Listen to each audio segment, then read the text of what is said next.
Hello and welcome to Renew. Renew is a show about the College of Forest Resources at Mississippi State, and I will be your host. My name is Leslie Berger. The College of Forest Resources promotes and enables the conservation, management, and wise use of our natural resources. Today's show is going to feature one of the three units within the College of Forest Resources, the Department of Forestry. And here to represent that unit is Dr. Christine Ma. Christine, welcome to Renew. Thank you for having me. I'm excited about this opportunity to visit with you. You are new to the College of Forest Resources. You haven't been here very long, and then COVID has sort of made things different. So we're going to just visit this way, and I'm looking forward to it. Would you please tell those who don't know you what it is you do within the Department of Forestry? Oh, yes. Well, I'm pretty new, as you say. I joined the Forestry Department in November 2019. Before that, I'm a PhD student in University of California, Merced. I'm doing remote sensing. So basically, it is technology to measure the ground surface without actually touching it. It's kind of different from traditional forestry. In forestry, people go to the woods to measure the trees and other environments.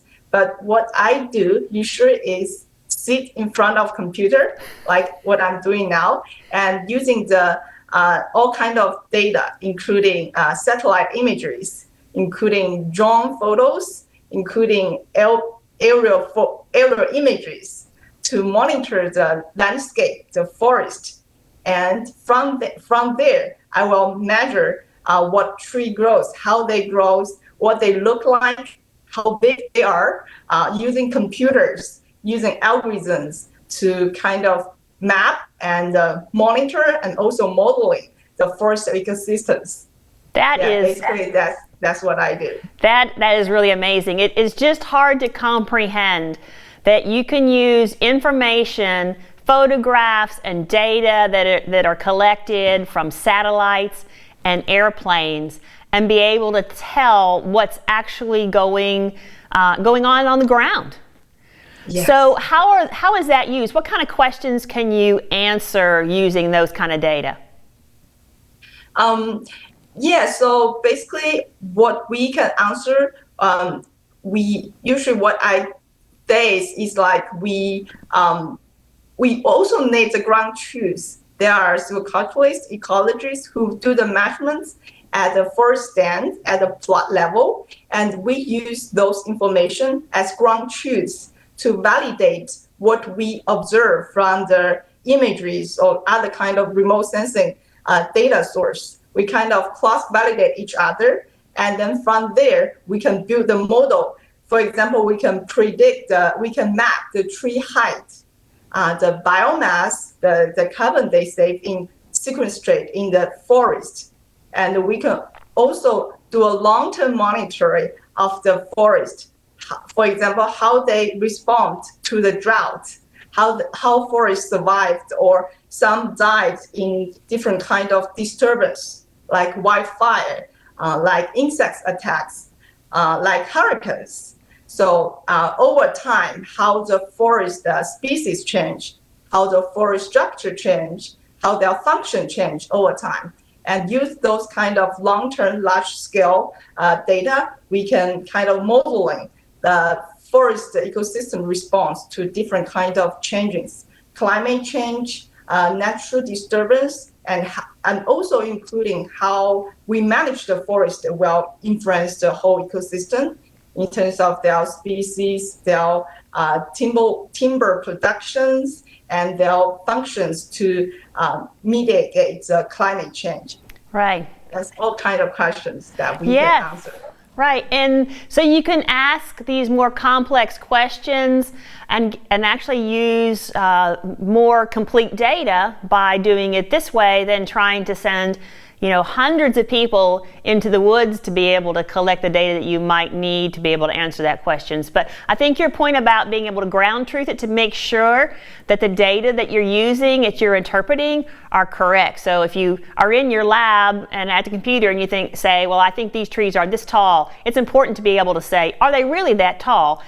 Before you start making judgments based on that information that might be wrong where you started. So that's a really important component, and it shows a good mix between having to have those field skills, but also the technical skills to be able to do the kinds of things that you're talking about. So you have a graduate student that's working with you now. What kind of research is she doing? Actually, my grad student is the 10th. And he just joined us from Nepal this January. Most of the time he's doing courses, and right now he's preparing for a midterm exam. That's why he cannot be here. But he's a very smart student. Even before he joined here, we have already remote work for a while. What his current project is to using a remote sensing technology. It's a space phone, so basically it's the sensor installed in the satellites. It is an active sensor called JEDI, so it's a space phone LiDAR sensor. The cool thing about the satellite sensor is it can detect the three-dimensional structure of the land surface.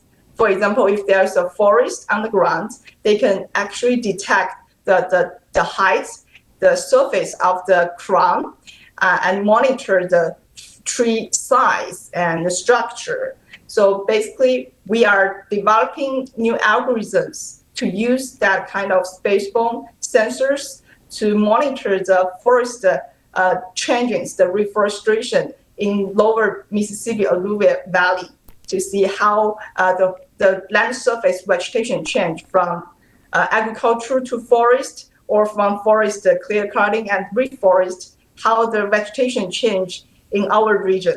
And also this is new to me too. So I'm pretty excited about his updates and our new projects. Yeah, well, don't let him watch this because I accidentally said she instead of he, so my apologies to him.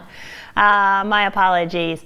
I suspect whenever this technology for satellites was put into place, they had no idea that you would be able to use the sensors that are on satellites that are so high in the sky that you can't see them, to be able to measure what's happening down on the ground that's no taller than a person or a shrub or in a system that's as complex as trees, but you're able to answer some really interesting questions.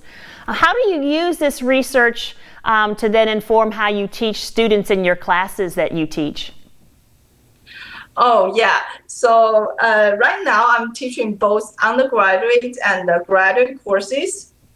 For the undergraduate, I'm teaching computer applications. So that's kind of my computer applications in forest resources. So that is my kind of expertise. So basically, I'm teaching that from two ways. First, I will let them get interested using computers to do monitor and management of the forest resources. And I will introduce a little bit of my research, such as using GIS technologies to monitor the forest health.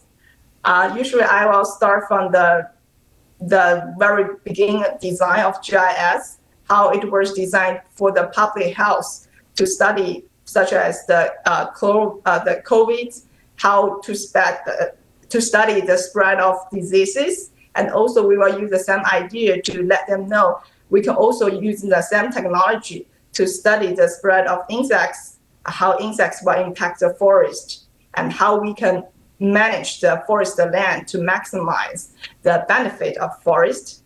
And also I will tell them, if you understand this technology, if you master this skill, you can have a broader job market in the future, and you can use that for your continue this in your graduate school. So that I think in that way they will be excited to learn, and as they learn more, they will get more interest in using this technology for their work and for their study in the future. And that's how I kind of involve undergraduate students. And for the graduate students, currently I'm developing a new course called Advanced Remote Sensing in Forestry. So in that course, I will be more towards what the students' interests are. So basically, each student will bring their own study, their own projects, and I will teach them what remote sensing can be applied in their projects. And so every student will bring their new ideas, and then I will teach some skills, some knowledge, and we will discuss together step by step to kind of build on their own research projects. So they will find it's useful and bring some new ideas to each other. Right. And also I can learn from this process. Yes, that's very smart. So you are a woman in a natural resources field that doesn't have a lot of other gender, racial, ethnic diversity in there. So what would you say to others who might be interested perhaps in the kinds of questions that you're exploring in the classes that you're teaching, but might be hesitant because they look around and say, well, I don't see a lot of other people that look like me. What would you say to those young people? Well, actually, when I start my undergraduate in China, I am one of the 4 girls in my class. There are another like 24 boys there. So at that time, it's kind of unbalanced, but we feel proud to be one of the 4. And we have, like, as a girl, as a female, we have our unique perspective here. Like, we have our passion for the nature, and we have we have the nature to kind of to protect our earth as an ecosystem, rather than like as a machine just looking at the computer and have no like a machine. So basically, I think as a female, I highly encourage all kinds of from young girls to females to join our field, because we need to make our voice be heard, and we need to put our passion in our work. And I think it's important to work for what we love, and to be an expert in the field that we can make a difference, like to make our earth more beautiful, more sustainable, to protect our forest ecosystems. That is amazing. I really, really appreciate that attitude, because I share that. So I'm glad to hear you say that. Now I have a kindred spirit there in the same building, so we can continue this conversation. But for now, unfortunately, we're going to have to stop because it's time to wrap up this show. So thank you, Dr. Christine Moth from the Department of Forestry in the College of Forest Resources at Mississippi State, for sharing the research that you are doing in remote sensing and how it has applications to the way we conserve our natural environment. You did such an excellent job of bringing that home to us. I hope that you will join us back here at Renew again in the future, and you've learned a little bit more about what we're about at the College of Forest Resources at Mississippi State. I hope to see you again soon. I've been your host, Leslie Berger.